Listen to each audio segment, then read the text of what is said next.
कोई auto taxi नहीं मिल रही है, लिफ्ट मिलेगी प्लीज? जाना कहाँ है? थोड़ा आगे कॉस्ट्यूम मार्ग, प्लीज सर। आजा बैठ जा। Thank you so much. Bag में क्या है, छुरा है या बंदूक? दोनों है, एक छोटा चाकू है, एक देसी कट्टा है भरा हुआ। तो तुम कुछ बहाना देखकर गाड़ी रुकवा दोगे, मैं उतरूंगा, तुम उतरोगे, फिर मौका देखकर मुझे मार डालोगे और सब कुछ लूट लोगे, कार भी। प्लान तो यही है।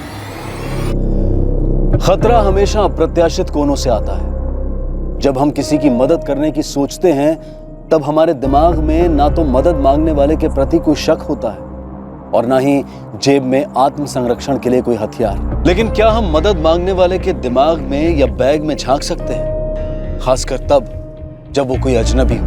हम ये कतई नहीं कह रहे कि किसी अजनबी की हेल्प मत करो, लेकिन जो भी करो सतर्क होकर करो।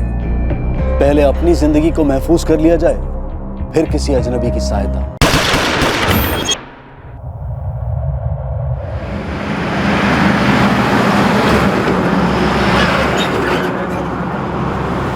हम अंसोली के रेलवे ब्रिज के पास पहुंच ही रहे हैं।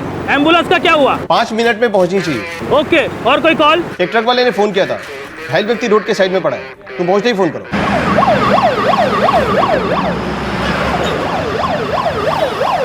सुभाष पाटिल नाम है, ड्राइविंग लाइसेंस, अंबरनाथ का एड्रेस।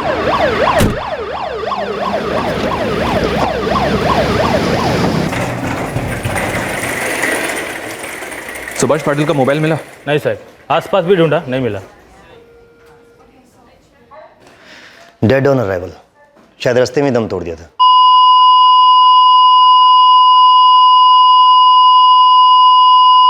अंबरनाथ का एड्रेस है, फैमिली को इन्फॉर्म कर दो, तब तक मैं केस दर्ज करता हूँ। Yes sir.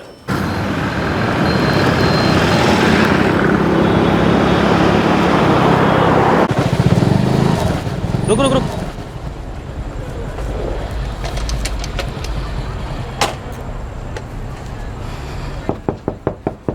जी, सुभाष पाटिल मेरा दामाद है, यही पास में ही रहता है। क्या बात है? सुभाष का एक्सीडेंट हो गया, डेथ हो गई।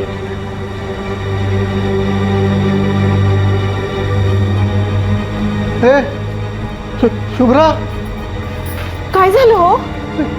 ये लोग बोल रहे हैं सुभाष का एक्सीडेंट हो गया, वो मर गया।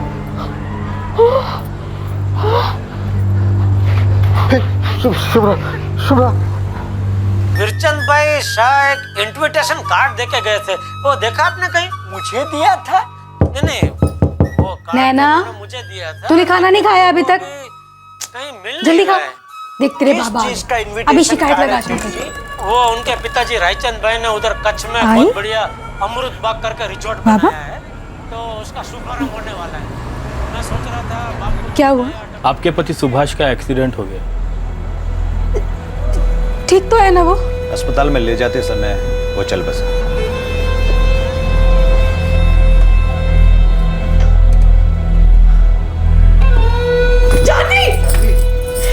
जानवी, मला काय झालं तुला?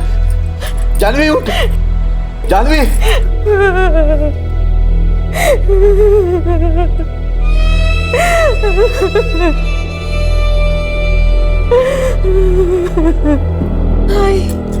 आई वो मेरा सुभाष नहीं हो सकता है।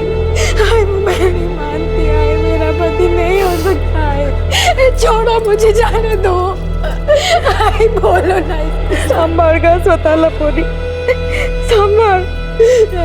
सुभाष नहीं है वो, सुभाष नहीं है। साहब ये एक्सीडेंट कहाँ पर हुआ? अंसोली नागा के रेलवे ब्रिज के पास। वैसे एक ना जी, आपका दामाद काम क्या करता था? ड्राइवर था, मेरी पिकअप वैन चलाता था। कोई डिलीवरी थी उसकी उस तरफ? एक ना जी, हाँ, मैंने पूछा उसकी कोई डिलीवरी थी उस तरफ? हाँ, वो सिलवासा जाने वाला था पिकअप के लिए। पिकअप? लेकिन हमें तो कोई वैन नहीं मिली। Pickup van? नहीं सर, वो तो अकेला रोड पर पड़ा हुआ मिला, हमें लगा हिट एंड रन केस है। कोई वैन नहीं मिली। ऐसे कैसे हो सकता है साहब?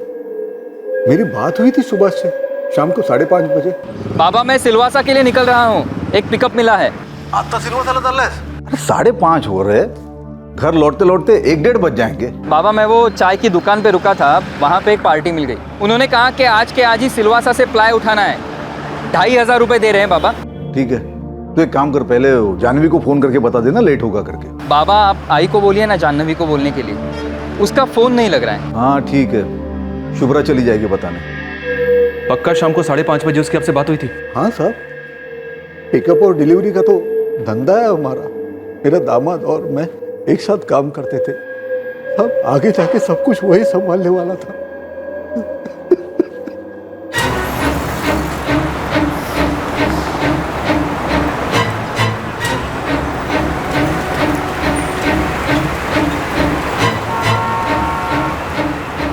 सर मोबाइल गायब है, पिकअप वैन भी गायब है। तो इसका मतलब कुछ गड़बड़ है रानाडे।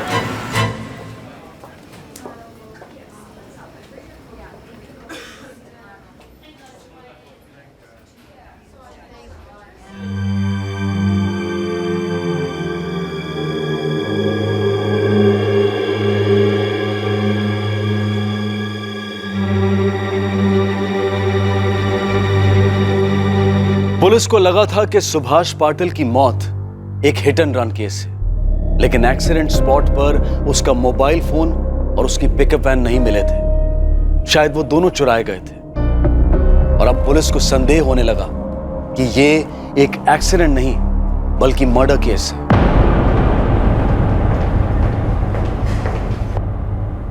सर जैसे ही मुझे डाउट हुआ कि ये हिट एंड रन का केस नहीं है, मैंने बॉडी को तुरंत पोस्टमार्टम के लिए भेज दिया। Very good Ramakant. जब केस पेपर्स मैंने पढ़े तो मुझे भी यही लगा कि इस केस में हिट जानबूझकर हुआ है और रन डर के मारे नहीं बल्कि प्लानिंग का एक हिस्सा था। बढ़ेगा विक्टिम का मोबाइल ट्रैकिंग पे डाल दो। भंडारी पता लगाओ पिकअप वैन है कहाँ।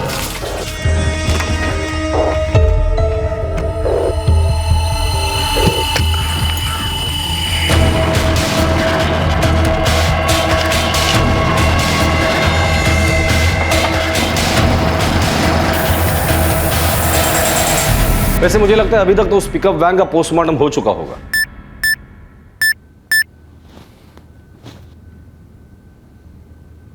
हॉस्पिटल से मैसेज है सर, बॉडी का पोस्टमार्टम हो गया है। मुझे लगता है ये पोस्टमार्टम रिपोर्ट हमारे मर्डर वाले एंगल को सपोर्ट करेगी। Ramakant thank you very much.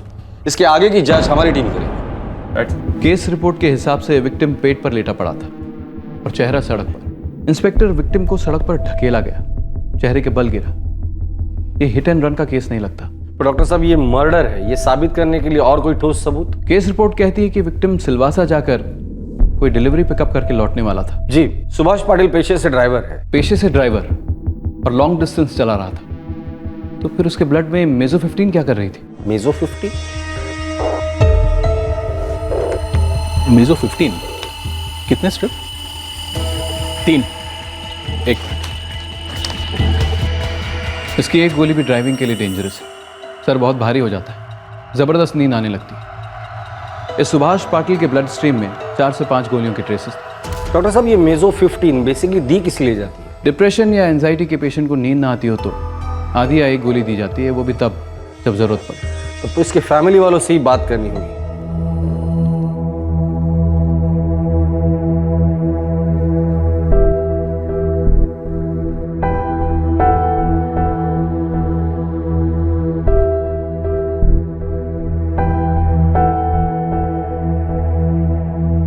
Subhash बिल्कुल ठीक था, और अगर उसे नींद की गोली लेनी थी तो वो ड्राइविंग करते वक्त क्यों लेगा? एकनाथ जी हमें 99% डाउट है कि आपके दामाद सुभाष का मर्डर हुआ है। मर्डर? पर क्यों? आपने कहा था कि 27 तारीख को सुभाष ने आपको फोन किया था। हाँ, 5:30 बजे। आप अंबरनाथ रहते और सुभाष गाड़ी कहां से लेकर आ रहा था? थाने से डिलीवरी करके आ रहा था साहब। 6 बजे तक घर पहुंचने वाला था। लेकिन 5:30 बजे उसने आपको फोन किया और सिलवासा वाली पार्टी के बारे में बोला आपसे। हाँ। और ये पार्टी उसे चाय के दौरान मिली, चाय की दुकान पर। हाँ, बोला तो ऐसे ही था। पर हुआ कुछ और ही होगा एकनाथ जी। ये पार्टी उसे पहले भी मिली हो सकती है, चाय के भी पहले, या शायद उस दिन से भी पहले। बॉडी को फैमिली के हवाले कर दो और सुभाष पाटिल का कॉल रिकॉर्ड निकाला। उसने सिलवासा वाले पार्टी से जरूर बात की हो। जी सर। एकनाथ जी से गाड़ी के फोटो मंगवा लेना। थाना हाईवे के आसपास जितने भी चाय के टपरी वाले हैं सबको सर्कुलेट करो। Right sir. Bhandari ji, van के बारे में सबसे पहले आरटीओ को इन्फॉर्म करो। तब तक तो उसका पोस्टमार्टम भी हुआ होगा। नई जिंदगी नए मालिक के साथ जी रही होगी।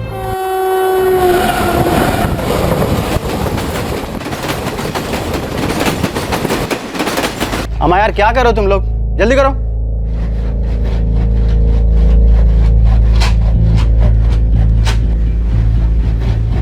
कितने? 15-45 मिनट।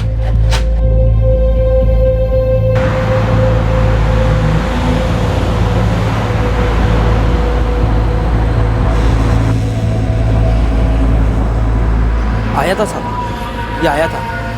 एक दिन में 2 बार आया था। कब कब आया था? एक तो सुबह आया था 11 से 11:30 बजे होंगे, और फिर दोबारा शाम को आया।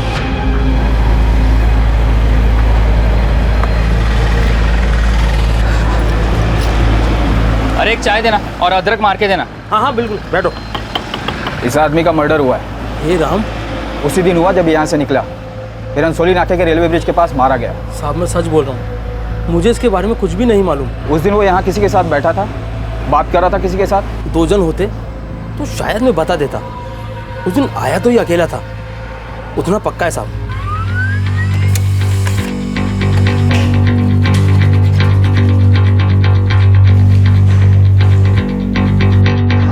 सर सुभाष की बात उस दिन या तो पुराने ग्राहकों से हुई या तो फिर घर वालों से। कोई नया नंबर नहीं है सर। हो सकता है पूरी प्लानिंग फेस टू फेस हुई है, मोबाइल का इस्तेमाल हुआ ही ना हो। सर अगर बात हुई भी है तो चाय की टपरी पर ही हुई होगी। सुभाष ने लास्ट डिलीवरी थाना वागले स्टेट में की। ऐसा भी तो हो सकता है कि थाना और कल्याण के बीच उसे कोई मिला हो। वागले स्टेट के डिलीवरी पॉइंट पर बात की थी मैंने, पर वहां पर भी किसी को कुछ नहीं पता था। एक काम करो, छोटी सी भी छोटी अगर लीड मिलती है तो उसे टाइट करो, किसी को भी मत छोड़ना, घर वाले, ससुर, बीवी, सबको। सर सुभाष के मोबाइल फोन को IMEI ट्रैकिंग पर डाल दिया है। वाडेकर, स्टेट के सारे पुलिस स्टेशन को इस केस के डिटेल्स भेज दो। पुलिस ऑफिसर चैट ग्रुप में भी ये बात शेयर करो। MP, गुजरात और कर्नाटक उन पुलिस स्टेशन को भी इन्फॉर्म करो। इस सुभाष पाटिल को बड़े धोखे से मारा है। बड़ी प्लानिंग नजर आ रही है मुझे। सर RT और चोरी की गाड़ियों के खबरियों को भी अलर्ट कर दिया मैंने। गुड। अगर ये गाड़ी ट्रेस होती है ना, तो ये खुद ब खुद हमें कातिल तक लेकर जाएगी।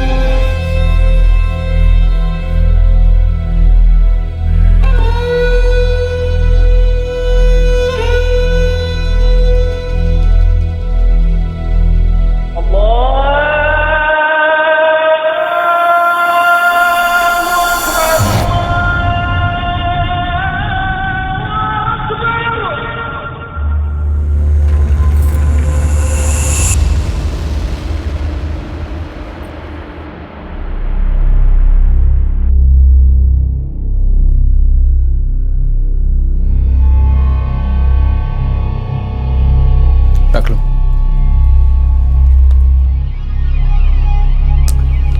अरे मेरे बेटा, आजो आजो।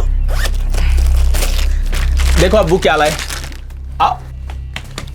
आजा मेरे बेटा। कैसी लगी? अच्छी। अब्बू सिनेमा जाएंगे? नहीं मेरी जान, फिर कभी। आज अब्बू को वापस जाना है। क्या वापस जाना है? मतलब वापस मुंबई। मजाक कर रहे हो ना? नहीं, पैसे देने आया था, जरूरी काम है। और इससे मेरी जान से मिलने आया था मैं।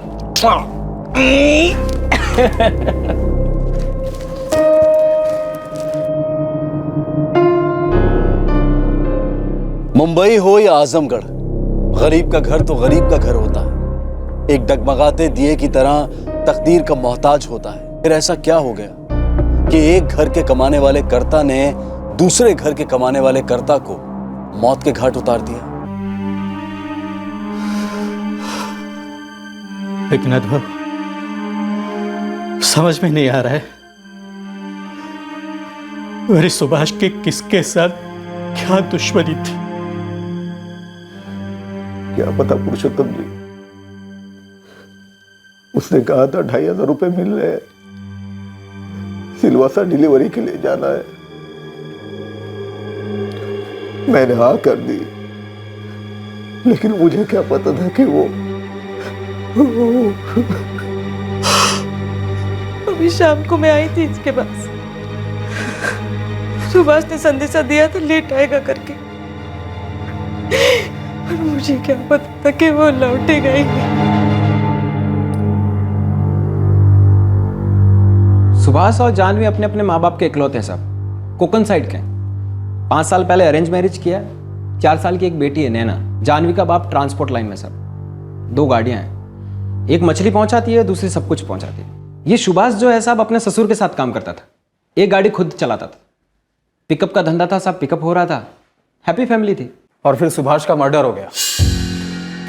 हैप्पी फैमिली में ऐसा तो नहीं होता। लेकिन साहब ये फैमिली का मैटर है ही नहीं, ये लोग बहुत सीधे साधे हैं। ये लफड़ा किसी रैकेट का साहब, किसी ने तो मस्त फंसा है इसको। ऐसा फंसा कि मर्डर ही कर दिया। साहब टाइम बहुत खराब चल रहा है ना, लाइफ का वैल्यू किधर है?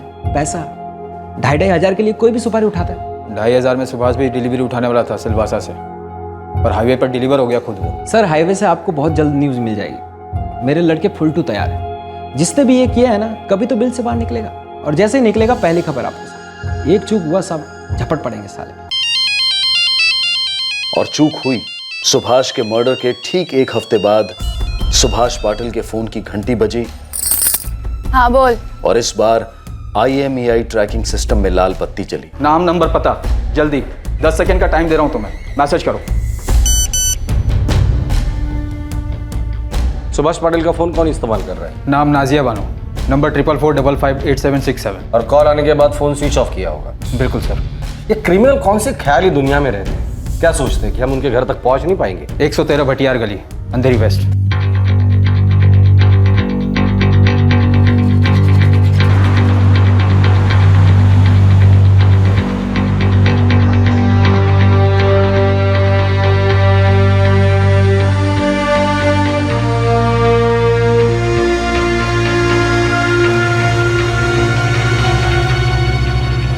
भटियार गली में लगता है 113 नंबर खोली बनी ही नहीं है।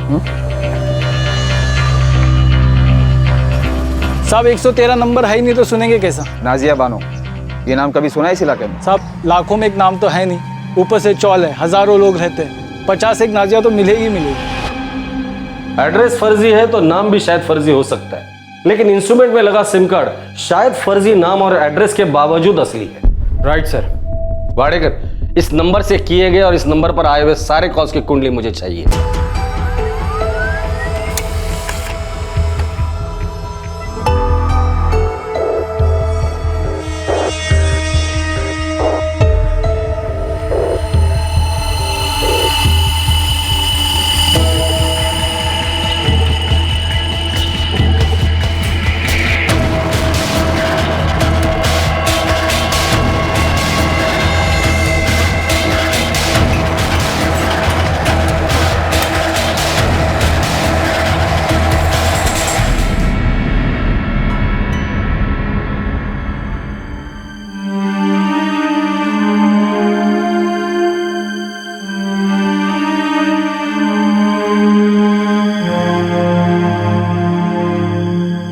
पहले लगा था कि यह एक एक्सीडेंट का केस था, लेकिन अब क्राइम ब्रांच हत्यारे के पीछे पड़ चुकी थी। सुभाष पाटिल का मोबाइल इंस्ट्रूमेंट एक महिला इस्तेमाल कर रही थी। कौन थी ये महिला और आखिर ये हत्या किस वजह से हुई थी? योगेश खड़से। ये लास्ट कॉलर को योगेश खड़से है सर, जिसने इस नंबर पर 4445588767 पर नाजिया बानो को फोन किया था, जो सुभाष पाटिल का इंस्ट्रूमेंट यूज कर रही है। इस योगेश खड़से के फोन्स बराबर नाजिया को आते जाते हैं सर। इस योगेश खड़से से हमें पता चल सकता है कि ये फर्जी एड्रेस वाली नाजिया बानो की असलियत क्या है।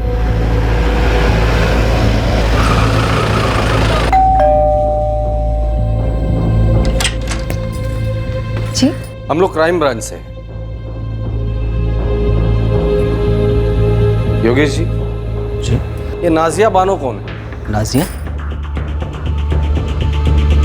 जी मुझे नहीं पता कौन है, और ये नाम भी आज मैं पहली बार ही सुना।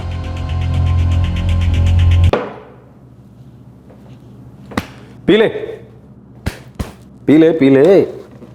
एक बार मैच शुरू हो जाएगा ना, उसके बाद मैं ड्रिंक का ब्रेक नहीं करूंगा। फिर चाहे बैट टूटे, पैड फटे या बॉल के 2 टुकड़े हो जाए, फिर ये हवालदार रुकेंगे नहीं। पहले बॉल से ही 6-4 6-4 शुरू हो जाएंगे। सर मेरा यकीन कीजिए, सर मुझे सच में नहीं पता कि नाजिया बानो कौन। चल कर लिया यकीन, तेरी बीवी करेगी। महीने के 20-20 दिन उससे बात की है तूने, रात को 1:30 बजे भी कॉल किया उसे। देख योगेश, तू नहीं बोलेगा तो तेरी बीवी बोलेगी।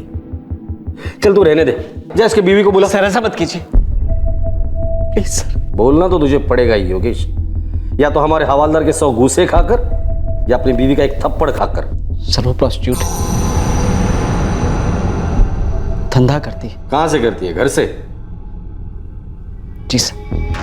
रहती कहाँ है? जोगेश्वरी, प्लीज सर प्लीज, मेरी बीवी को ये नहीं पता लगना चाहिए कि मैंने क्या किया है। देख, पहले तो हमें उसके पास लेकर जा, हमारा काम हो जाने दो, उसके बाद हम सोचेंगे। तेरी बीवी को बताया जाए या तुझे तेरे तकदीर पर छोड़ा जाए।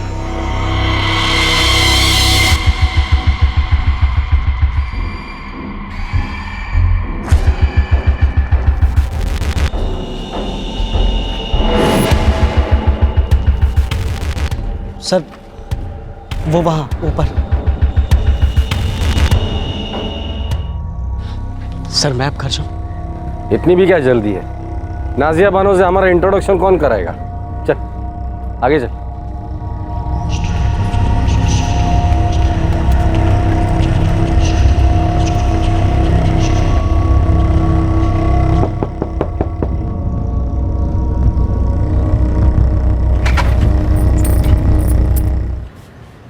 क्या है? और ये सब लोग कौन है तेरे साथ? नाजिया जी, हम लोग पुलिस से हैं, क्राइम ब्रांच। तो यहाँ काहे को आए? आपसे बात करनी थी पर आपका फोन स्विच ऑफ था, इसलिए योगेश की मदद ली। मेरे से क्या बात करनी है आपको? एक आदमी का सेल फोन आपके पास है, कहाँ से आया, कैसे आया, उसकी कहानी सुननी है। साहब मैं सच बोलती हूँ, मैं ये सब काम कभी नहीं करती। मेरी बच्ची के सर की कसम, मेरे मर्द ने मुझे जबरदस्ती इस धंधे में डाल दिया और फिर खुद फरार हो गया। भाभी पेट का सवाल है साहब, सब कुछ अपनी बच्ची के लिए करती हूँ। देखो नाजिया, तुम्हारी ये कहानी तुम्हारे दिलफेक आशिकों को रुलाती होगी, हमें नहीं, क्योंकि हमारे तो दिल विल होते ही नहीं है। इन शॉर्ट तू पका रही है, बच्ची को अंदर रख के कट टू कट बात करेंगे। जी साहब, जब ये ग्राहक लोग ताप देने लगते हैं तब मैं अपना सिम चेंज करती हूँ 6-6 महीने में। साहब ये वाला भी एक ग्राहक नहीं दिया था। इंस्ट्रूमेंट के साथ दिया था? नहीं साहब, ये इंस्ट्रूमेंट तो किसी दूसरे ग्राहक ने दिया था। ये सुभाष पाटिल तुम्हारा ग्राहक था? क्या साहब, इतने बुरे दिन नहीं आए अभी मेरे जो मैं अपने ग्राहक का नाम याद रखूं। इसको मैंने कभी नहीं देखा साहब। तो इसका फोन तुम्हारे पास कहाँ से आया? ये फोन मेरे को मोइन ने दिया। मोइन कौन है? एक लुक्खा साला। 6 महीने पहले मेरे से 15,000 रुपए लोन लिया था और फिर हवा हो गया। अभी 4 दिन पहले धमक गया।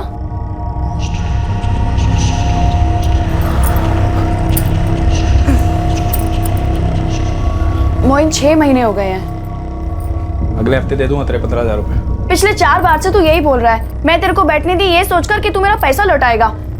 पिछली बार का 4,000, टोटल हुआ 19,000 और आज का मिला के 20,000। टीवी वाली बात मत कर। आलू प्याज 2 रुपए का पुदीना, मजे करने आता हूँ साली, दिमाग का दही नगर। वाह रे वाह, मजे तू करे हाँ, और खैरात मैं करूं। नवाब थे ना मेरे दादा परदादा, इस घर का किराया, मेरी बच्ची की स्कूल की फीस, आलू प्याज 2 रुपए का पुदीना, इस सब का इंतजाम करके गया ना मेरे लिए। ऊपर से मेरे 15,000 रुपए लेकर बैठा है। शर्म कर शर्म। ये ले, बेच दियो। 2,000 रुपए का होगा, अगले हफ्ते दे दूंगा तेरे 20,000 रुपए। ये मोबाइल फोन किसका है? तेरे पास जितने लोग आते हैं उनकी बीवी का नाम पता है तेरे को? माँ का, बेटी का? मेरे को तो अपने ग्राहक का नाम ही याद नहीं रहता। रख ले इसे, आज से तेरा। अच्छा, कुछ खिलाए पिलाएगी? भूख लगी है। अबे ओ, ये पतियों वाली हरकतें यहाँ नहीं चलेगी, समझा ना? कुछ भी नहीं है अभी, बनाना पड़ेगा। हाँ रहने दे, बनाना पड़ेगा। अच्छी स्टोरी है पर बात जमी नहीं। फोन क्यों ऑफ रखा था? मोइन ने कहा था ताकि तू पकड़ी ना जाए। नहीं साहब, महीने के 5 दिन मैं भी धंधे से ऑफ रहती हूँ। देख नाजिया, तेरा धंधा तेरे ग्राहक तू जाने। इस वक्त तुम्हारे हाथ में जो मोबाइल है, 4 दिन पहले उसके मालिक का मर्डर हुआ है। साहब मैं सच बोलती हूँ, मेरी बच्ची के सर की कसम, मैं इस बारे में कुछ नहीं जानती। मैंने कुछ नहीं किया। इस वक्त मोइन कहाँ है? वो मुझे नहीं मालूम साहब। मोइन का नंबर दे। साहब उसका नंबर इसी मोबाइल में है, आप खुद ही निकाल लो।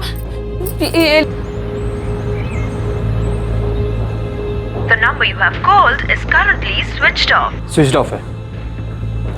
कह रहे मोइन करता क्या है? साहब एक बार पूछा तो बोला कि मैकेनिक है और दूसरी बार बोला कि ट्रैवल एजेंसी है। उसके बाद कभी नहीं पूछा साहब। हमें पूरा शक है कि इस सुभाष पाटिल का मर्डर तेरे मोइन ने किया है। हमें मोइन चाहिए, दिला दे। 2 लेडी कांस्टेबल लगा देता हूँ सर इस पर नजर रखने के लिए। कड़ी नजर रखने के लिए बोलो, बहुत शातिर औरत है ये। सर मोइन की लीड तो मिल गई, पर मोटिव की लीड नहीं मिल पा रही है। मतलब एक पिकअप वैन, एक मोबाइल के लिए इतनी प्लानिंग से मर्डर। हो सकता है कोई पर्सनल एंगल हो, लेकिन सर दोनों की दुनिया बहुत अलग है। लेकिन ये दुनिया छोटी भी तो बहुत है। पर्सनल नहीं, पैसा नहीं, तो फिर क्या बचा? जी नहीं, कातिल का पता नहीं चला है, लेकिन एक आदमी के बारे में पता चला है। सुभाष का कोई मोइन नाम का दोस्त या दुश्मन था। कौन है मोइन? सुभाष का मोबाइल फोन ट्रैक हो गया है, वो किसी मोइन के पास था। फिलहाल के लिए बस इतना ही पता चला है। किसी अपने को खोने का दुख और आक्रोश कई गुना बढ़ जाता है जब किसी ने उसकी जान ली हो और रिश्तेदारों को कारण तक पता नहीं होता। इस केस का एकमात्र संदिग्ध एक रहस्यमय ढाल के पीछे दुबक कर बैठा था, पुलिस की नजर से ओझल था, लेकिन कब तक?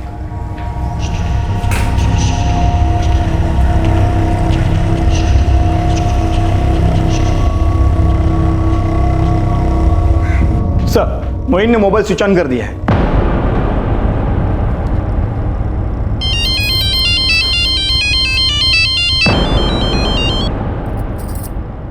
जी साहब बोलिए। मोइन का फोन स्विच ऑन हुआ है नाजिया, अभी के अभी उसे अपने घर बुला फोन करके। मोइन का मोबाइल लोकेशन भाईंदर दिखा रहा है सर। अब उसका लोकेशन चाहे चांद पर दिखाए, हम ऐसा जाल बिछाएंगे कि वो खुद चलकर हमारे पास आएगा।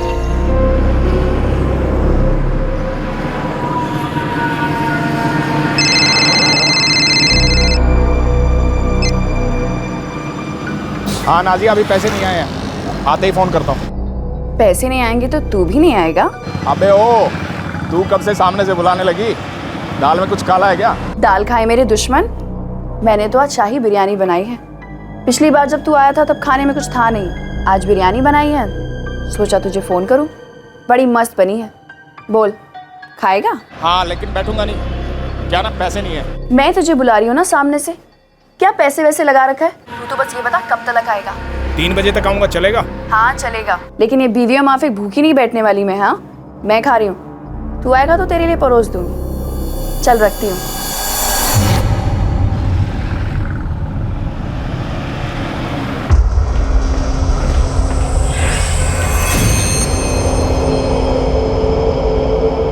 इस मोइन की एक भी तस्वीर होती ना सर तो उठाना आसान होता। अंधेरी गली में शिकार करने जा रहे हैं हम लोग, हमारे साथ पहली बार थोड़ी हो रहे, देख लेंगे।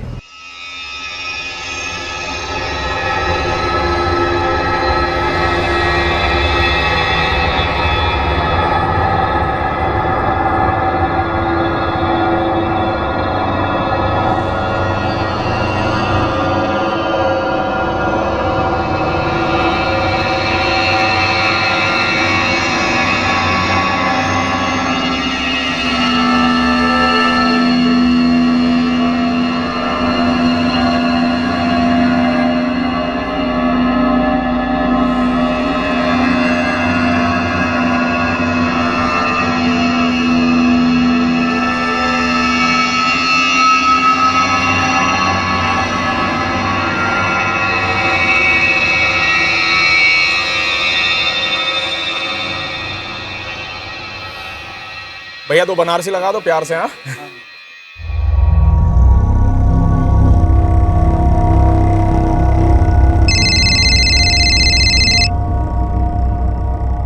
हाँ बोला। मोइन का सेल लोकेशन नाजिया के घर के पास बता रहा है, पहुंच गया है वो। हम लोग भी पहुंच गए हैं, उसी का वेट कर रहे हैं। ये मोइन एक हिस्ट्री शीटर है, पिछले साल टेम्पो लूटा था इसने, जेल हुई थी इसे, लेकिन अब बेल पे बाहर है। अरे तो उसका फोटो जल्द से जल्द अपनी टीम के मोबाइल पे सेंड करो ना, जल्दी। भाई जो थोड़ा जल्दी करेंगे।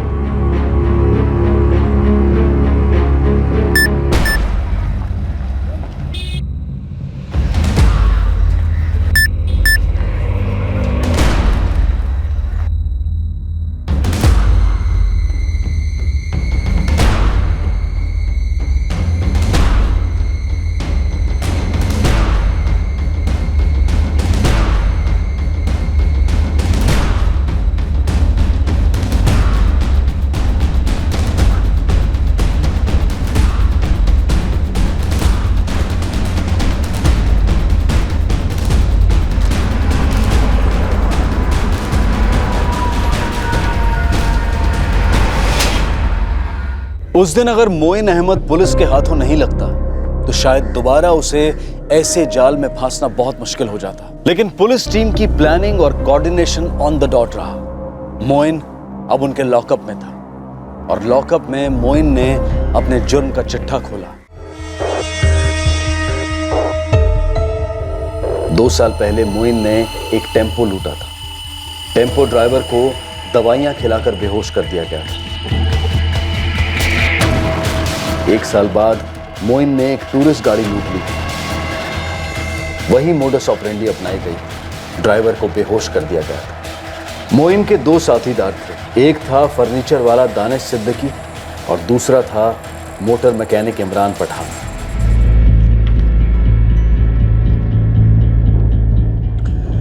मुंबई आने से पहले इस मोइन का कोई क्रिमिनल रिकॉर्ड था? सर, आजमगढ़ पुलिस से बात हुई।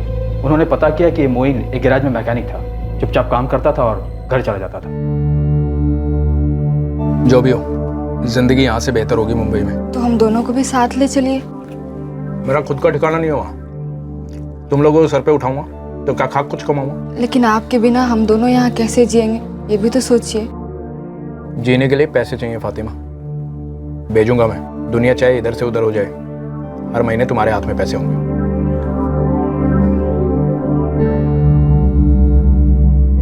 उसी दौरान सुभाष भी ड्राइविंग सीखकर अपने ससुर एकनाथ के साथ काम करने लगा था। मेरी गाड़ी, मेरी गाड़ी। जाह्नवी, तुम देखती जाओ, अगले 2-4 सालों में हमारी 4-5 गाड़ियां होंगी, ड्राइवर होंगे और अपनी जिंदगी इस कार की तरह अच्छे से स्पीड पकड़ लेगी। लेकिन उसकी क्या दुश्मनी थी उनसे? उसने क्यों मारा उन्हें? ना दुश्मनी थी ना दोस्ती, दोनों अजनबी थे एक दूसरे से। तो फिर क्यों?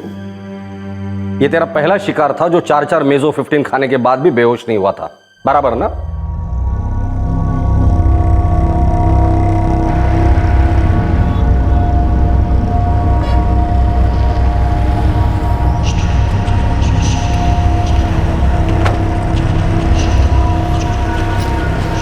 अरे एक चाय देना और अदरक मार के देना। हाँ हाँ बिल्कुल, बैठो। ये सही है। ट्राई मारें? बिल्कुल, ट्राई मारने में अपना क्या बिगड़ेगा।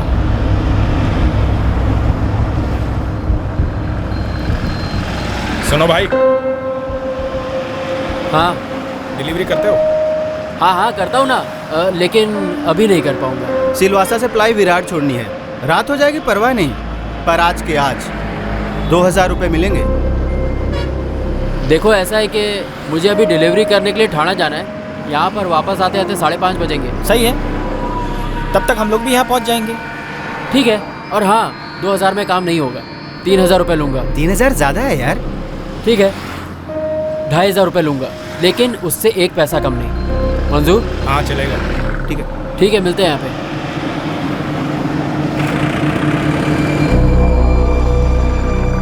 इस गाड़ी के कम से कम 45-50 मिलेंगे।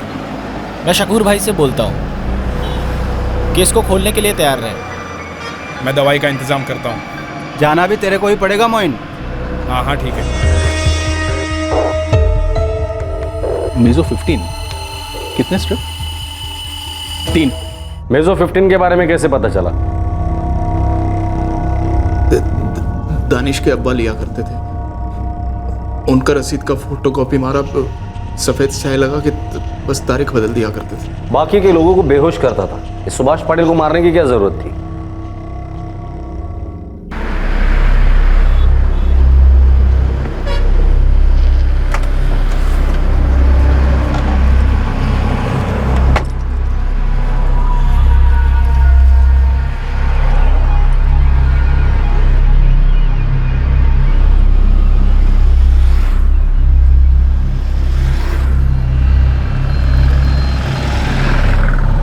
सॉरी भाई, लेट हो गया। अरे आ गए तुम? मुझे लगा तुम आओगे ही नहीं। और बाकी के 2 कहाँ पे हैं? वो काम में अटके हैं। चले? हाँ चलो। आओ।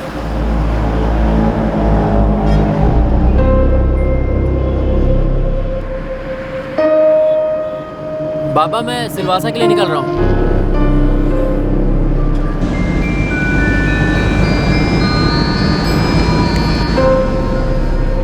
भाई चाय के लिए रोक दो ना कहीं। अरे लेकिन अभी आधे घंटे पहले तो चाय पी थी। भाई मैंने नहीं पी थी ना, लेट हो गया था। रोक दो यार कहीं, बड़ी सुस्ती आ रही है। एक तुम भी मार लेना। ठीक है, रोकता हूँ गाड़ी।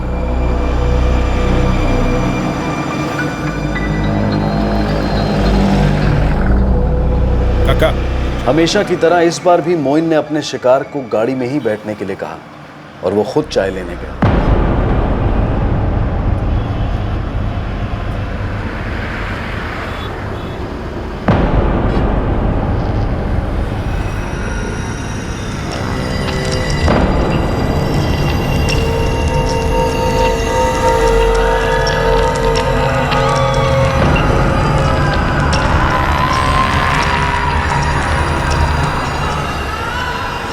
और हमेशा की तरह इस शिकार को भी जबरदस्त नींद आने लगी।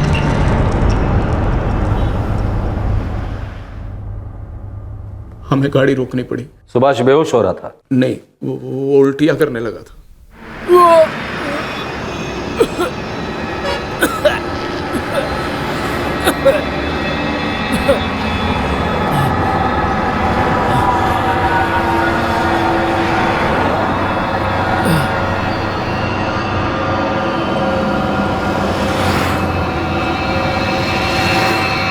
चलो मैं ठीक हूँ, अब चलते हैं। नहीं भाई, कहाँ ठीक हो? थोड़ा आराम कर लो, चलते हैं आराम से। अरे नहीं, अब और आराम करेंगे तो घर पहुँचने में देरी हो जाएगी। घर पे बीवी बच्चे राह देखते हैं ना, और तुम्हारे भी तो बीवी बच्चे होंगे।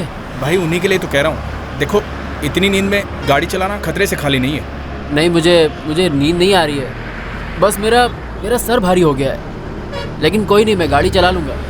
चलो भाई देखो, मेरे को ठीक नहीं लग रहा है। एक आध घंटा आराम कर लो, आराम से चलते हैं ना। अरे मैंने कहा ना मुझे कुछ नहीं हुआ। चलो अब। पिछले बार तुम पकड़े गए, सजा हुई, जमानत मिली, फिर वही कांड किया, और इस बार तुम मर्डर।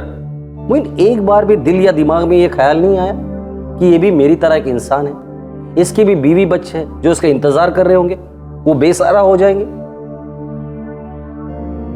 मत दो जवाब, अब तुम्हारे पास सोचने के लिए पूरे 14 साल है, और शायद इस बार तुम्हें जमानत भी नहीं मिलेगी।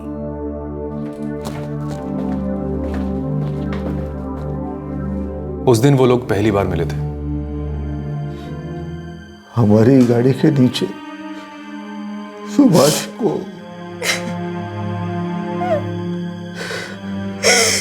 क्या बिगाड़ा था सुभाष ने उसका? मोइन की पत्नी फातिमा की हालत सुभाष की पत्नी जानवी से अलग नहीं थी। पूरी तरह शॉक्ड कि जिंदगी ने ये कैसा क्रूर मोड़ ले लिया, एक झटके में उसे हर तरह से बेसहारा कर दिया।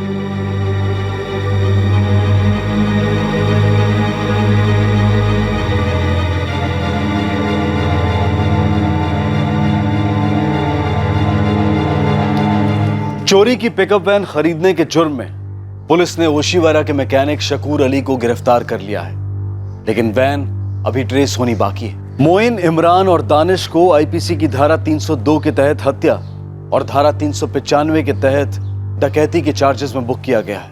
मोइन ने अपने बयान में अपनी क्रिमिनल गतिविधियों के लिए गरीबी को कारण बताया, लेकिन गरीब तो सुभाष भी था, और सुभाष ने जुर्म की बजाय मेहनत और शिद्दत से काम करने की ठान ली थी। दो अजनबी, एक सी जिंदगियां, पर मुश्किलों का सामना करने के कितने अलग अंदाज। सुभाष पाटिल के लिए मोइन और उसके साथीदारों के शैतानी इरादों को भांपना आसान नहीं था। तब भी नहीं था जब उसे चाय पीने के बाद चक्कर और उल्टियां आने लगी थी। तब भी नहीं जब मोइन उसे सोने की सलाह देता जा रहा था। क्या कोई ऐसा मौका था जब सुभाष को लग सकता था कि मोइन के इरादे ठीक नहीं हैं? खतरा हमेशा अप्रत्याशित होता है, अचानक होता है। कोशिश हमारी यही रहनी चाहिए कि हम उस खतरे पर रिएक्ट तुरंत करें और सोच समझ कर करें। यह आसान नहीं है, पर है तो जिंदगी और मौत का सवाल। एक काम कर बेटा, पकड़ के रख उस लड़के को, हाथ से जाने मत दे उसे। पापा, वो मुझसे शादी करने के लिए तैयार ही नहीं है। तो तैयार कर उसे, जान से मारने की धमकी दे उसे। बोल उसको, मैं तुझे तबाह करके ही रहूं। क्या मुझे ऐसा करना चाहिए? अगर मैं तुझसे कहूं कि उसे भूल जा, छोड़ दे उसे, आगे बढ़ जा। क्या मेरी ये बात मानेगी तो? कभी कभी किसी का दिल और दिमाग एक ऐसे विकृत जज्बात का गुलाम बन जाता है कि जहां किसी को खो देने का डर सही और गलत के बीच की लकीर मिटा देता है और साथ में खो जाता है मानसिक संतुलन। और इसी वजह से ना तो समझदार विचार और ना ही समझदार लोग इस उत्तेजित दिमाग को शांत कर पाते हैं। इन हालात में यह बेहद जरूरी हो जाता है कि ऐसे व्यक्ति के करीबी लोग सतर्क रहें उन भावनाओं के सैलाब से जो एक टूटे दिल और घायल दिमाग के अंदर कोलाहल मचाते हैं। और यह कोलाहल एक घातक विस्फोट बनकर कई जिंदगियों को तहस नहस कर सकता है।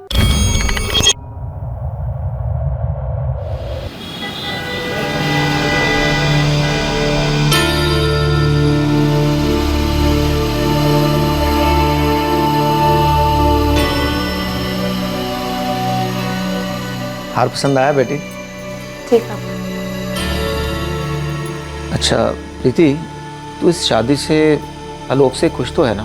हाँ पापा।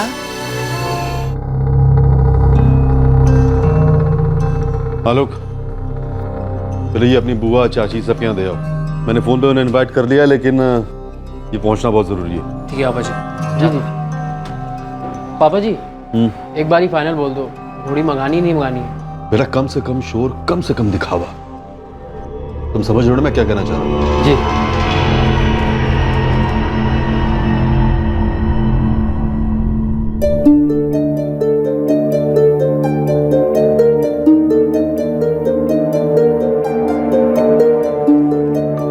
नमिता, नाश्ता तो करके जाओ। पापा बहुत लेट हो गई हूँ, कैंटीन से कुछ खा लूंगी। अरे प्रगति। हाँ पापा, मुझे भी लेट हो रहा है।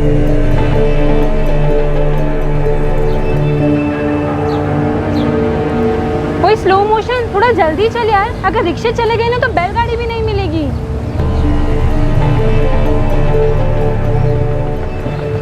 हवा तो शादियों वाली चल रही थी, पर बादल हर किस्म के छा रहे थे। कोई आने वाले मीठे कल के इंतजार में खो रहा था, तो कोई बीते कड़वे कल के मातम में रो रहा था। कुछ रिश्ते बनने जा रहे थे, तो कुछ जिंदगियां बिखरने जा रही थी।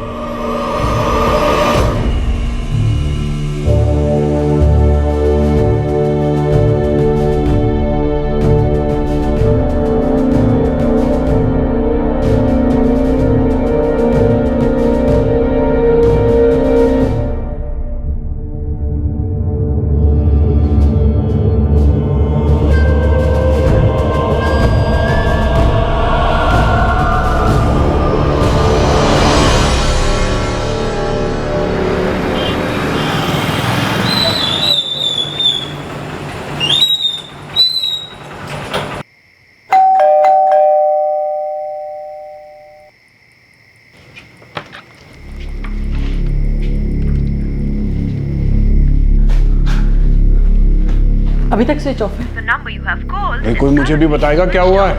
प्रगति कॉलेज से अभी तक वापस नहीं आई है।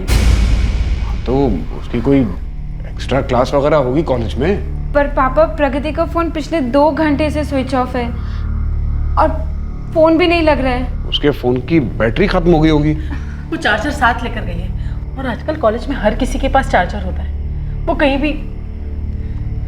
तेरे पास उसकी सहेली पूजा का नंबर है ना?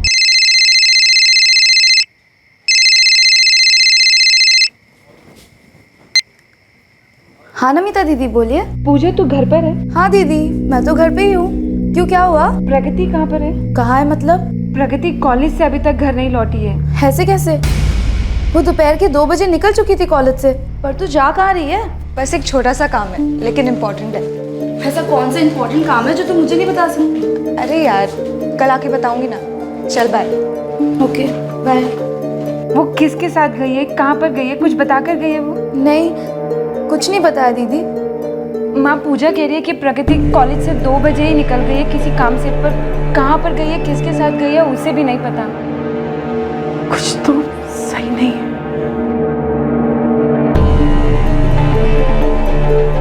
नारायण जी, कोई लड़के का चक्कर? जी नहीं, हमारी प्रगति का कोई चक्कर वक्कर नहीं है। हम पुलिस वालों को डॉक्टर की तरह समझिए, हमसे कुछ छुपाएगा नहीं, ना ही किसी बात को लेकर डरिएगा। डर तो मुझे है कि प्रगति के साथ कुछ हुआ ना हो। प्रगति को कुछ कौन करेगा नारायण जी? कोई पहचान वाला?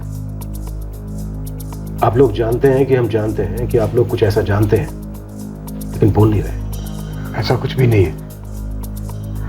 हमने सारे रिश्तेदारों, प्रगति की फ्रेंड पूजा, सबको फोन किया, वो वहां पर भी नहीं है। इससे कभी ऐसा नहीं हुआ कि वो बिना बोले चली गई। पर सच तो यही है कि बिना बोले वो कहीं चली गई है, और आप लोग कुछ बोल नहीं रहे। आप लोग के पास कोई फोटो है प्रगति का? हाँ, मेरे पास फोन में है, मैं आपको सेंड करती हूँ। राजपूत, ये फैमिली जब अपना मुंह खोलेगी तब खोलेगी, लेकिन हम अपना खाता खोलते हैं। नाम प्रगति नारायण राठौड़, उम्र 22 साल। एलएमएस कॉलेज से दोपहर 2 बजे निकली थी, उसके बाद से लापता है। हर पेट्रोल टीम को इन्फॉर्म करो, इलाके के सभी हॉस्पिटल्स में चेक करो, सबको फुल अलर्ट पे रखो। फोटोग्राफ्स और बाकी डिटेल सभी थानों में भेजी जा रही है। मुझे डाउट है शायद ये लड़की अपनी मर्जी से किसी के साथ कहीं चली गई। सर, फैमिलीज ये क्यों नहीं समझती कि बात छुपाने से बात और बिगड़ सकती है? राजपूत, इन 3 शब्दों ने न जाने कितने लोगों को खामोश कर रखा है। और ये 3 शब्द हैं, लोग क्या कहेंगे।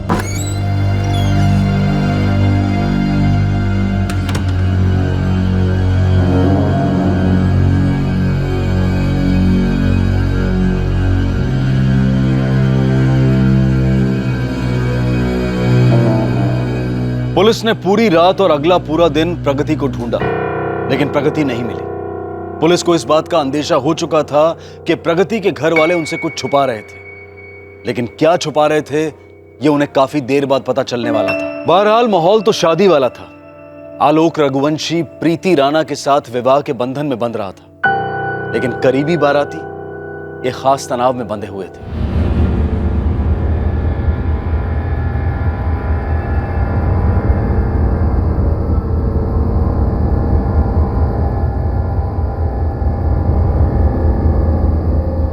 चले 2 मिनट बस। अरे पिछले 10 मिनट से 2-2 मिनट हो रहे हैं तुम्हारे, सब इंतजार कर रहे हैं। चलो।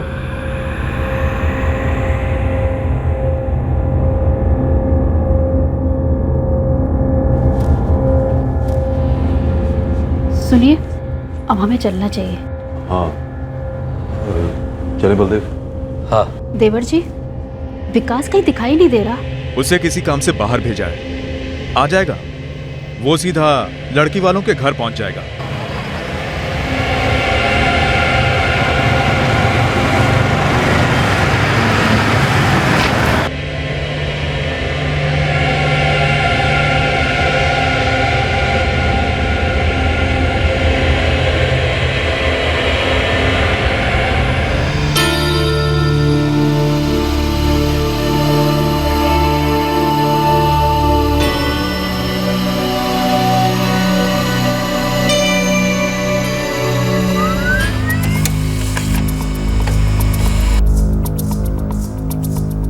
मुजफ्फरनगर? जी, प्रगति का फोन मुजफ्फरनगर में स्विच ऑफ हुआ है कल। क्या आप लोगों का मुजफ्फरनगर से कोई कनेक्शन है? कोई कनेक्शन नहीं है। प्रगति तो आज तक कभी मुजफ्फरनगर गई भी नहीं। कुछ ना कुछ तो जरूर पता है नारायण जी, लेकिन आप हमें बता नहीं रहे। मेरी बेटी जब कल सुबह कॉलेज के लिए निकली थी तो ठीक ठाक थी। ठीक ठाक होने में और ठीक ठाक दिखने में बहुत बड़ा फर्क होता है नारायण जी। जैसे इस वक्त आपकी आंखें आपकी जबान को धोखा दे रही है। एक बार फिर पूछ रहा हूं मैं आपसे, क्या आपकी बेटी अपनी मर्जी से कहीं चली गई है? क्या आपको किसी पर शक है? मेरी बेटी कल से घर वापस नहीं आई है। आप उसे ढूंढ नहीं पाए हैं, ऊपर से वाहियात सवाल पूछ रहे हैं।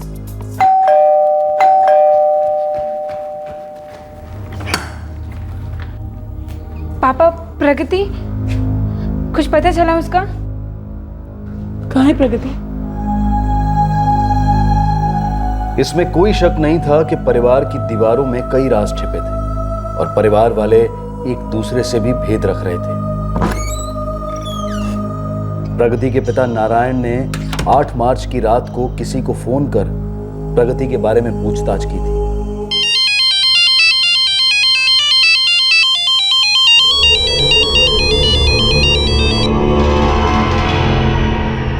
बोलिए नारायण राठौड़ जी। गजेंद्र जी, क्या हमारी प्रगति आपके घर में है? ऐसा बेहुदा सवाल पूछने की बजाय। कॉलेज से घर नहीं लौटी है मेरी बेटी। कल मेरे बेटे आलोक की शादी है। टेंशन की कमी नहीं है हमारे घर में भी। आप टेंशन की बात कर रहे हैं? आपके बेटे का घर बस रहा है और यहाँ मेरी बेटी की जिंदगी और इज्जत दोनों खतरे में है। आपकी बेटी मेरे घर पर नहीं है और कुछ। आलोक, आलोक! पापा जी क्या हुआ? अब ठीक तो है ना? बिल्कुल सच सच बता, प्रगति कहाँ है? प्रगति? मुझे क्या पता पापा, क्या बात हुई है? पापा जी आखिर बात क्या है? प्रगति के बाप नारायण राठौड़ का फोन आया था। पूछ रहा था क्या प्रगति हमारे घर पर है? कॉलेज से घर नहीं लौटी अभी तक। पापा जी कहीं ऐसा तो नहीं कि सच में प्रगति शादी में कोई बखेड़ा खड़ा करने वाली हो?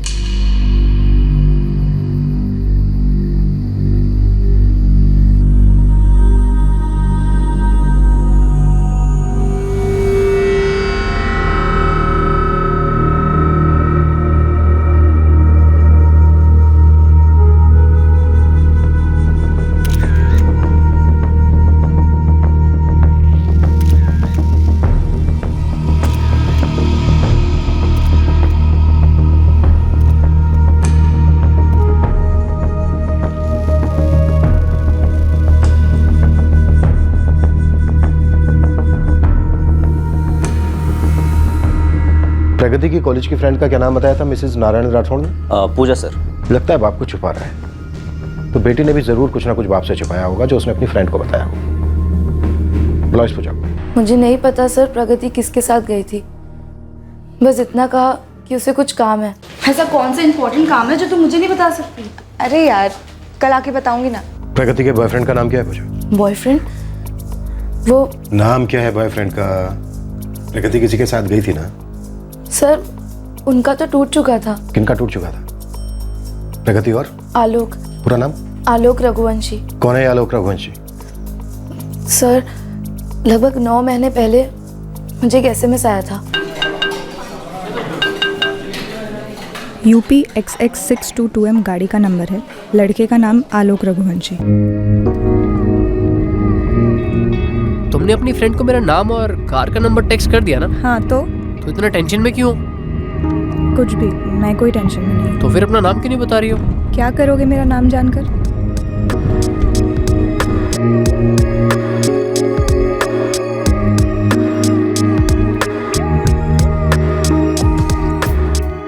ओए, आलोक रघुवंशी कौन है?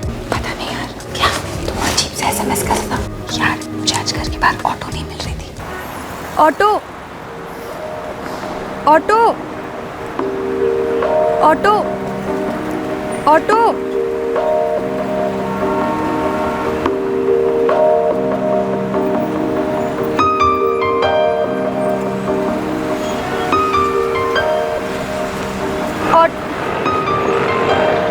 हाय, कहीं छोड़ दो आपको?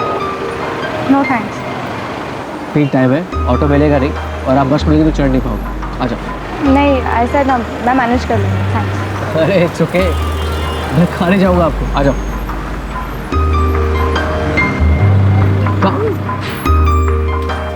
मुझे लेट हो रहा था तो रिस्क लेके बैठ गई उसकी कार और सेफ्टी के लिए उसका कार का नंबर और उसका नाम तुम्हें SMS कर दी। अच्छा ये बता, कार के नंबर प्लेट के साथ उसका नेम प्लेट भी था क्या कार में? Very funny. ऑब्वियसली मैंने पूछा ना, लेकिन अपना नाम नहीं बताया। इनफैक्ट अपने बारे में कुछ भी नहीं बताया। शाबाश, पहली मुलाकात में इतना काफी है। हेलो, ये फर्स्ट और लास्ट मीटिंग थी, समझी? दिखता कैसा है? सेल्फी ली? पूजा पिटेगी, समझी?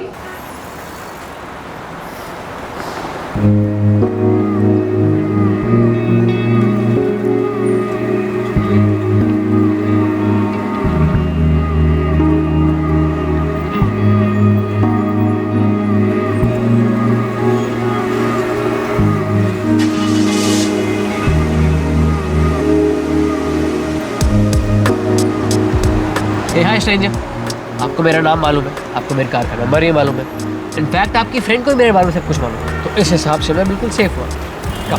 आप जो कर रहे हो ना, इसे स्टॉकिंग कहते हैं, पीछा करना। एक तो मैं सामने से लिफ्ट ऑफर कर रहा हूँ और आप इसे स्टॉकिंग बोल रहे हो। ओह, आप सबके लिए ऐसी फ्री टैक्सी सर्विस देते हैं? और आप सबसे ऐसी टेढ़े मुंह बात करते हो। स्ट्रेंजर, इतना प्यारा फेस है आपका, तो स्माइल करती हो कि नहीं?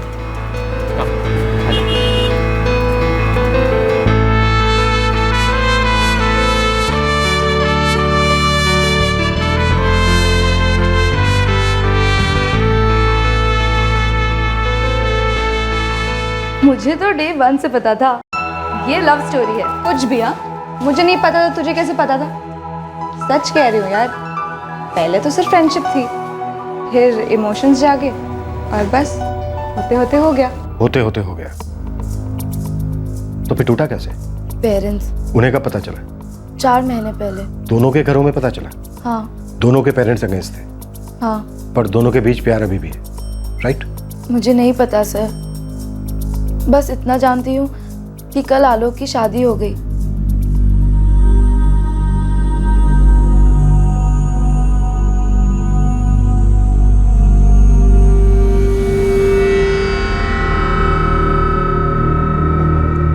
प्रगति डिस्टर्ब तो ही होगी। नेचुरली कोई भी लड़की होगी ना सर। कब से? 4-5 महीने से। कुछ बातों को लेके अपसेट तो थी सर वो, बट ज्यादा कुछ बताती नहीं थी।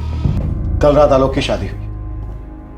इसलिए नहीं बताया था क्योंकि आलोक और प्रगति का रिश्ता टूट चुका है। रिश्ता टूटा नहीं था, बल्कि तुलवाया गया, और तुलवाने में एक तरफ आप थे और दूसरी तरफ आलोक के पिता। पेड़ तो काट दिया आप लोगों ने, लेकिन जड़ें नहीं उखाड़ पाए।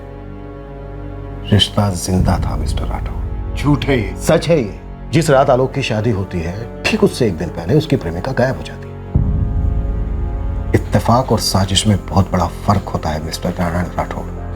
मेरे और गजेंद्र रघुवंशी के बीच साफ साफ बात हुई थी कि उनके बेटे आलोक और मेरी बेटी प्रगति के बीच कुछ नहीं हो सकता। वो बच्चों की गलती थी जो माफ की गई थी। मम्मी पापा, आप लोगों से कुछ बात करनी थी। हाँ बोलो प्रगति। प्रगति और आलोक ने एक साथ अपने अपने परिवार वालों को अपने रिश्ते के बारे में बता दिया था, और यह भी बता दिया था कि उन्होंने शादी करने का फैसला कर लिया है। क्या हुआ पापा? गलत हुआ प्रगति, बहुत गलत हुआ। गजेंद्र रघुवंशी के बेटे के साथ तुम्हारा कुछ नहीं हो सकता। चुन चुन कर तुझे नारायण ठाकुर की लड़की मिली और कोई नहीं।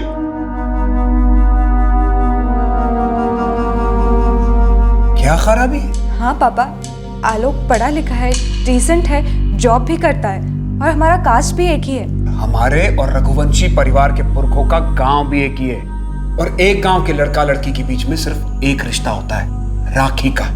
भाई लगता है वो तुम्हारा। भाई कैसे हुआ पापा? एक ही गांव के हैं तो भाई बहन हो जाएंगे। भूपेश समझा जा रहे इस जाहिल को। आलोक के गांव के होने के साथ साथ हम एक गोत्र के भी हैं, और एक गोत्र में शादी हो ही नहीं सकती। भैया ये सब दकियानुसी बातें हैं बाबा आदम के ज़माने की। जमाना है तो हम हैं प्रगति। पर पापा हम 21st सेंचुरी में जी रहे हैं, और मैं प्यार करती हूँ आलोक से। जिसे तू प्यार कह रही है ना, वो इस घर की बर्बादी लेकर आएगा। आप ऐसा क्यों कह रहे हो पापा? क्योंकि गोत्र को लेकर हमारा हुक्का पानी बंद हो जाएगा बिरादरी में। फिर नमिता की शादी नहीं होगी। मुझे कंधा देने के लिए 4 लोग नहीं मिलेंगे। पापा आप सिर्फ गोत्र की बात को लेके खिलाफ है ना? नहीं, गोत्र तो तुझे सिर्फ उस घर में जाने से रोक रहा है। गोत्र से ज्यादा दिक्कत तो मुझे उस परिवार से है। पर क्यों? क्योंकि वो क्रिमिनल का परिवार है। गजेंद्र रघुवंशी के ऊपर मर्डर का मुकदमा चल रहा है। पर आलोक पर तो कोई केस वेस नहीं है ना? आलोक शादी 2 लोगों के बीच नहीं, 2 परिवारों के बीच होती है। अरे एक से एक परिवार है जो हमारे साथ रिश्ता जोड़ना चाहते हैं। लड़कियों की लाइन लगा दूं मैं तेरे लिए, तू कोई भी लड़की चुन ले, हम हाँ कह देंगे। बस ये नारायण राठौड़ की लड़की का मामला अभी और इसी वक्त दफन कर दे।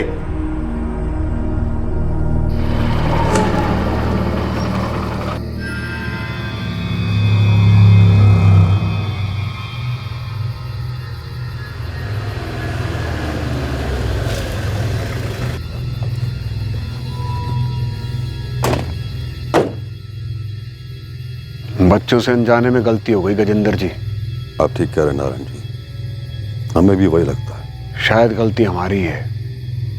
परंपराएं और संस्कार ठीक से सिखा नहीं पाए अपने बच्चों को। देर से पर दुरुस्त है नारायण जी।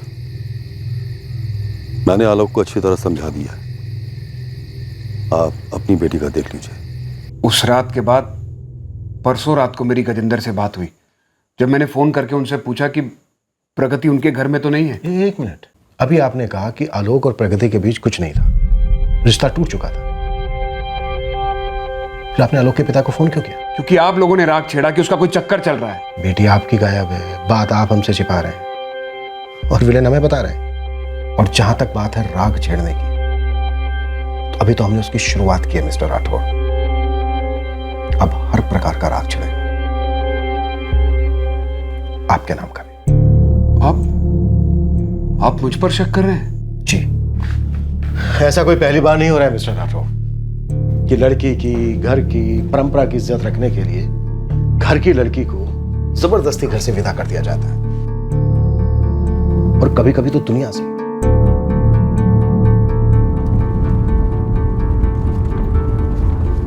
सर, प्रगति और आलोक के कॉल रिकॉर्ड साफ दिखाते हैं कि ये दोनों एक दूसरे के टच में थे। प्रगति के गायब होने से एक दिन पहले यानी 7 मार्च तक मैक्सिमम कॉल्स और SMS एक्सचेंज हुए दोनों के बीच। कुछ टूटा उटा नहीं था। रिश्ता कोई चॉकलेट थोड़ी ना होता है कि एकदम बीच में से तोड़ा और दोनों को बराबर बराबर हिस्सा मिल गया। प्यार और नफरत कभी 2+2 नहीं हो सकता।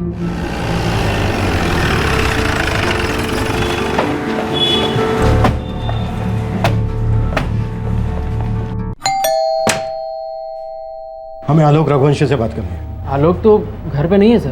तो कहीं और होगा। कहाँ है? सर, आप उससे क्यों बात करना चाहते हैं? आप उसे हमसे छिपाना क्यों चाहते हैं? सर जी, हम आलोक को क्यों छुपाने लगे भला? उसकी तो अभी कल ही शादी हुई है। अपनी पत्नी को छोड़ने के लिए मायके गया हुआ वो। कहाँ है आपकी बहू का बेटा? यही पास में है सर। वैसे सर,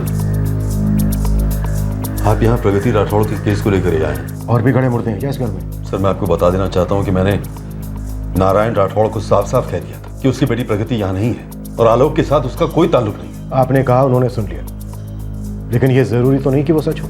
आलोक की शादी हमने बहुत टेंशन में की। उस लड़की प्रगति ने उधम मचा रखी थी हमारी जिंदगी में। किस बात को लेकर? उसने ठान लिया था कि वो किसी भी हाल में आलोक की शादी ना होने देगी। सर, मेरे बेटे ने अपनी तरफ से सब साफ कर दिया था, उसके साथ पूरा रिश्ता खत्म कर दिया था, लेकिन ये लड़की थी कि बस ड्रामे के बाद ड्रामे करती चली जा रही थी। ड्रामे का पर्दा गिरा और लड़की फुर्र से गायब।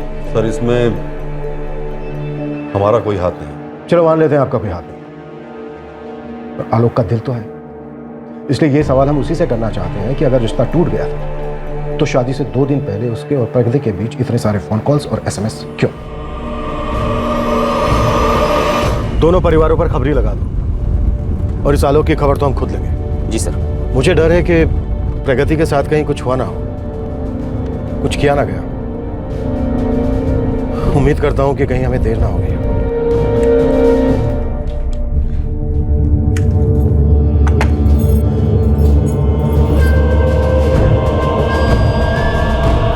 क्या हुआ?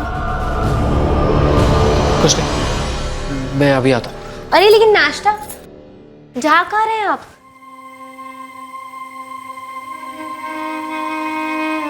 पापा, भैया मेरे यकीन कीजिए, मेरा प्रगति के साथ कोई कनेक्शन नहीं है।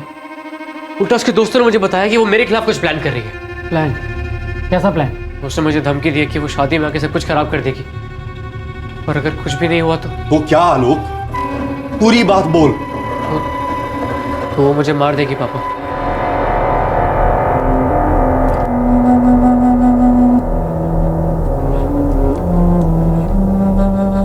मिलने जुलने का तो हम पता करेंगे ही, लेकिन पिछले 9 महीने में शादी के 2 दिन पहले तक डेली तुम्हारी फोन और SMS पर बातें हुई हैं।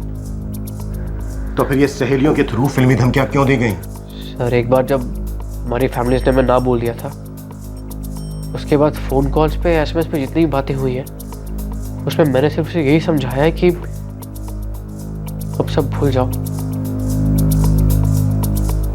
उसने मेरी बात सुनी नहीं सर कभी।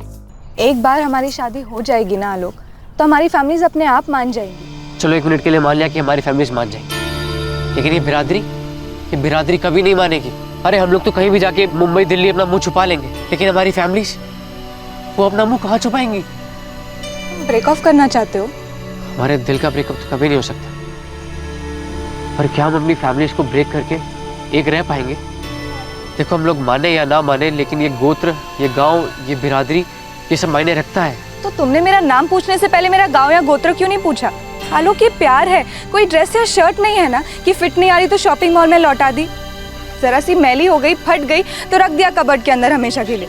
लेकिन अगर वो शर्ट या ड्रेस फिट ही ना आए तो हम क्या करेंगे प्रगति? हम उसे नहीं पहनेंगे ना, उसे कबर्ड में ही रख देंगे। वो चाहे मैली ना हो, चाहे फटी ना हो, वो रहेगी तो कबर्ड में ही, और हम दूसरों की तरफ एक नई शर्ट लाके पहन लेंगे जिसकी फिटिंग बिल्कुल परफेक्ट है। तुम किसी और के पास जाने की बात कर रहे हो? किसी और की आंखों में देख सकोगे एक सेकंड के लिए भी? किसी और की सांसें, किसी और की हंसी, किसी और के सपने देख सकोगे? मुझसे तो नहीं होगा, नेवर। सर मैं उसके टच में इसलिए था क्योंकि मैं उसको अपने से दूर करने की कोशिश कर रहा था। तुमने उसे अपनी शादी वाली बात बताई थी? हाँ सर, मैं नहीं बताया। तुम उसे देखने गए थे? तुमने हाँ कहा? उसका नाम? प्रीति राणा। सुंदर है, फैमिली को पसंद है। और तुम्हें? धोखा किया तुमने मेरे साथ। ये सरासर चीटिंग है। प्रकृति, चीटिंग होती तो मैं शादी के बाद बताता रहा। और चीटिंग नहीं होती तो एक बार पकड़ा हुआ हाथ छोड़ के नहीं जाते। यदि तो हमारे हाथ कट जाते, हमारे परिवार बढ़ जाते, हम इतने खुदगर्ज कैसे हो सकते हैं? और हम दोनों के परिवार वाले, ये समाज में हमारे सब खुदगर्ज हो सकते हैं ना? हम तो मायने ही नहीं रखते, पूरी लाइफ रो रो के निकालेंगे क्या? मैं मानता हूँ किस्मत ने हमें बहुत घाव दिए, लेकिन उसको भरने के लिए इतनी बड़ी जिंदगी भी तो दी है ना। चलता, बाय, गुड लक।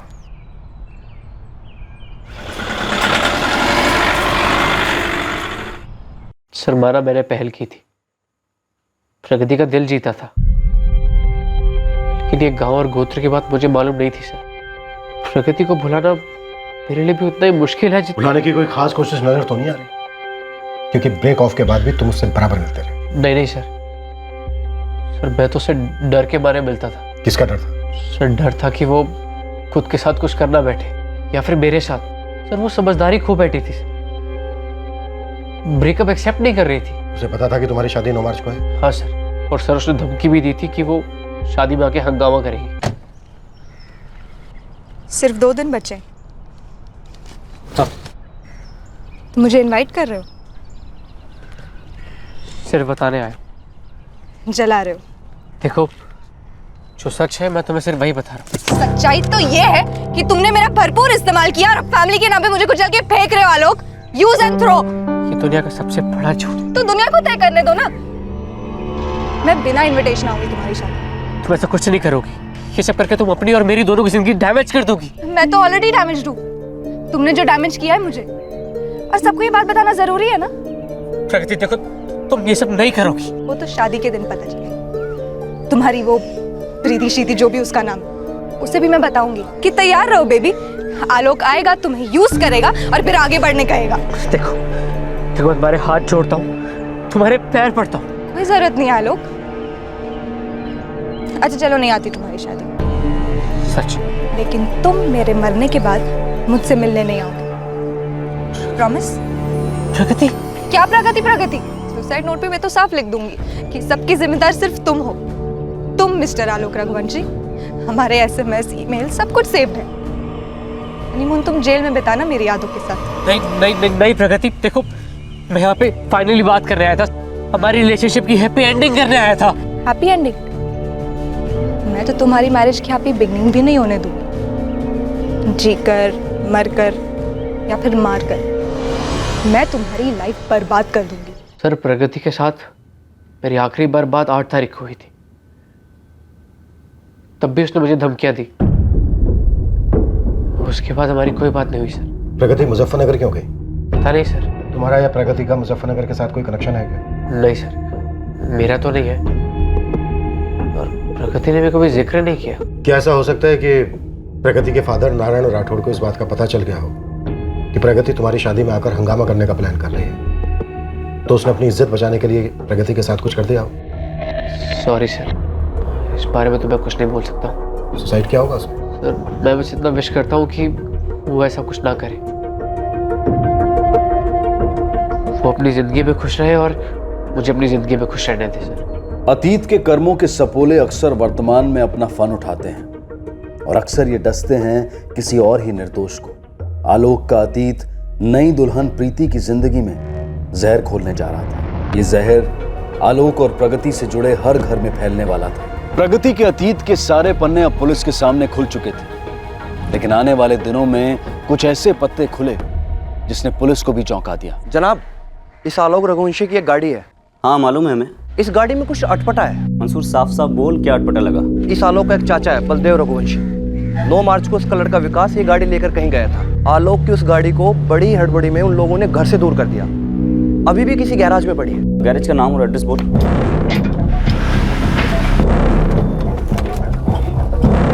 नमस्ते सर। आप यहाँ कैसे? कुछ नहीं हुआ, वो आई। वो आई? कोई विकास रघुवंशी यहाँ अपनी व्हाइट कलर की गाड़ी छोड़कर गया है। नंबर है UP XX622M। वो खड़ी है सामने सर, क्लीनिंग के लिए आई है।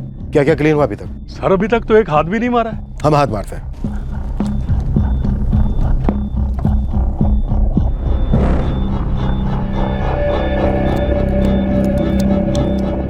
क्या क्या साफ करने के लिए कहा था उसने? सर अंदर से पूरा क्लीन और फुल सर्विस करने को कहा था। विकास को फोन लगाओ, कहो कि गाड़ी रेडी हो गई, आगे ले जाए।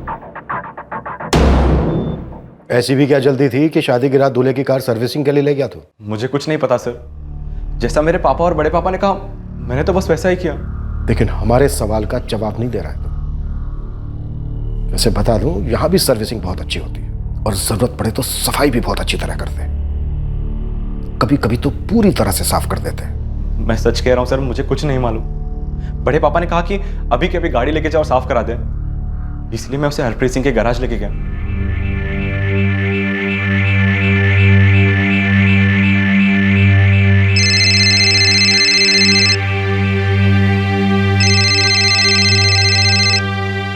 हाँ प्रीति। आलोक, ये प्रगति राठौड़ कौन है? अतीत है जो हमारे आज में कभी दखल नहीं देगा। I promise. वापस लो अपना प्रॉमिस, क्योंकि ये प्रगति हमारी जिंदगी में अब आ चुकी है। क्या मतलब? मतलब तो कोई बन ही नहीं रहा। हम लोग हनीमून पे तो जा रहे हैं, लेकिन आलोक, मेरा जी बहुत घबरा रहा है। तुम इतना सोचो मत, मैंने पैकिंग कर ली है ऑलमोस्ट। तुमने कर ली? हाँ, कर तो ली है, पर पता नहीं, ऐसा लग रहा है कि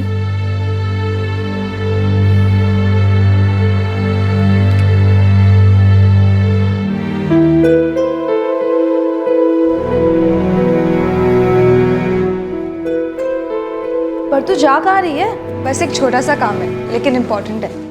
8 मार्च को दोपहर 2 बजे प्रगति ने लेक्चर्स बंक किए और जाकर आलोक से मिली।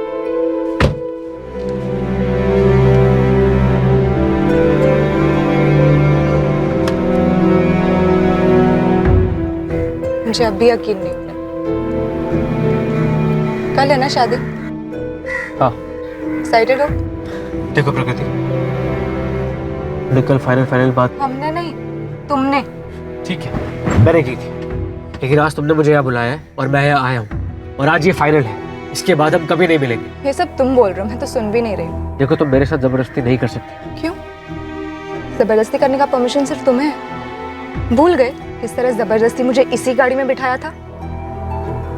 जबरदस्ती मेरे दिल में आके बैठ गए। देखो, मुझे सब याद है, सच्चा प्यार किया है तुमसे और करता रहूंगा, लेकिन हम एक नहीं हो सकते हैं। Cool, no problem. लेकिन अगर तुमने किसी और के साथ एक होने की कोशिश की ना, तो मैं तुम्हें और उसे दोनों को आधा आधा कर दूं। एक कार्ड्स बांटने जा रहे हो ना? चल मैं भी चलती हूँ तुम्हारे साथ। देखते हैं कब तक तुम ये शादी वादी का ड्रामा करते हो।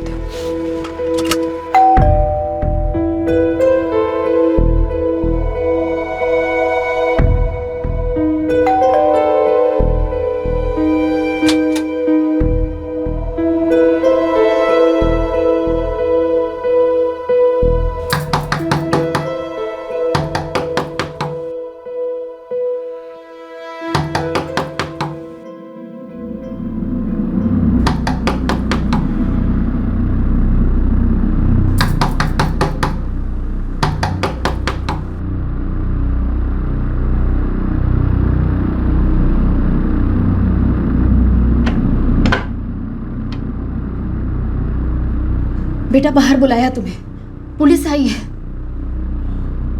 तो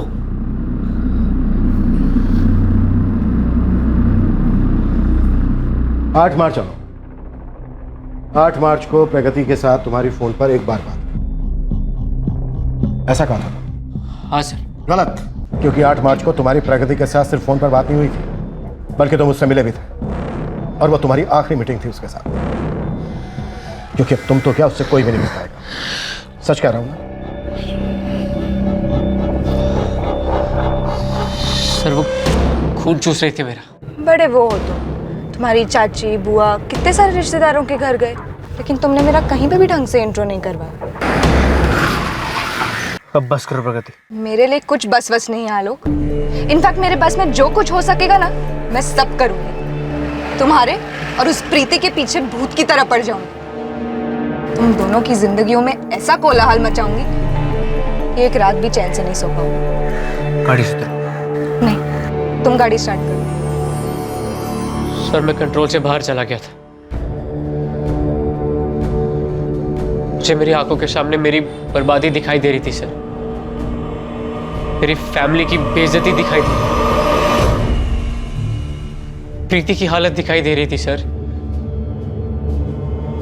दिमाग में एक तार से टूट गई थी सर।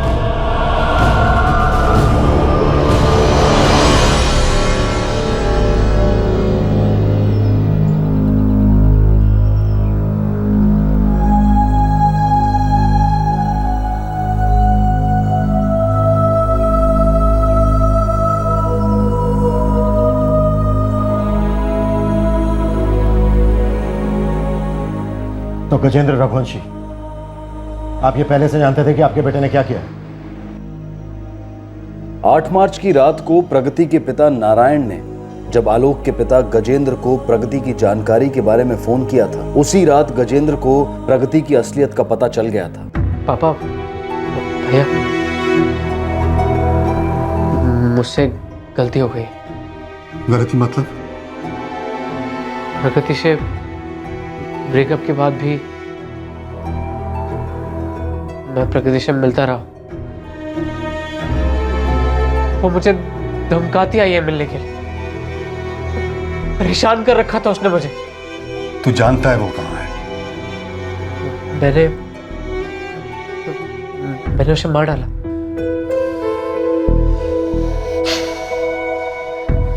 कहाँ? लाश कहाँ है? जंगल में फेंक दी।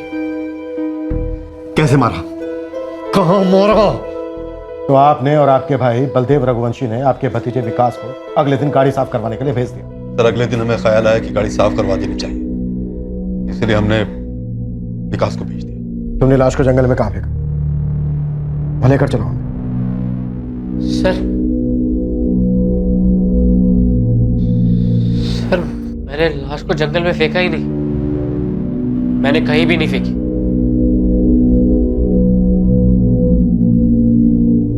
तो फिर लाश कहाँ है?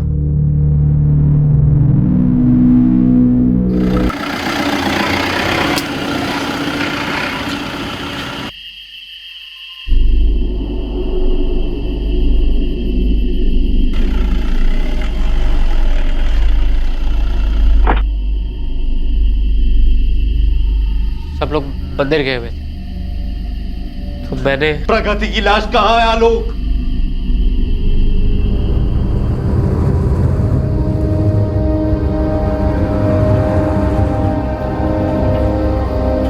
प्रगति की लाश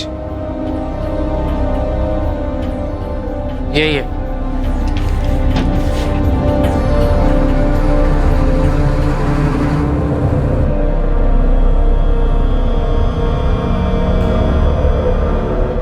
आलोक ने कबूल किया कि उसने प्रगति का फोन मुजफ्फरनगर के पास स्विच ऑफ करके फेंक दिया था। प्रीति, प्रीति दरवाजा खोलो बेटा। बेटा तुम्हें मेरी कसम दरवाजा खोलो।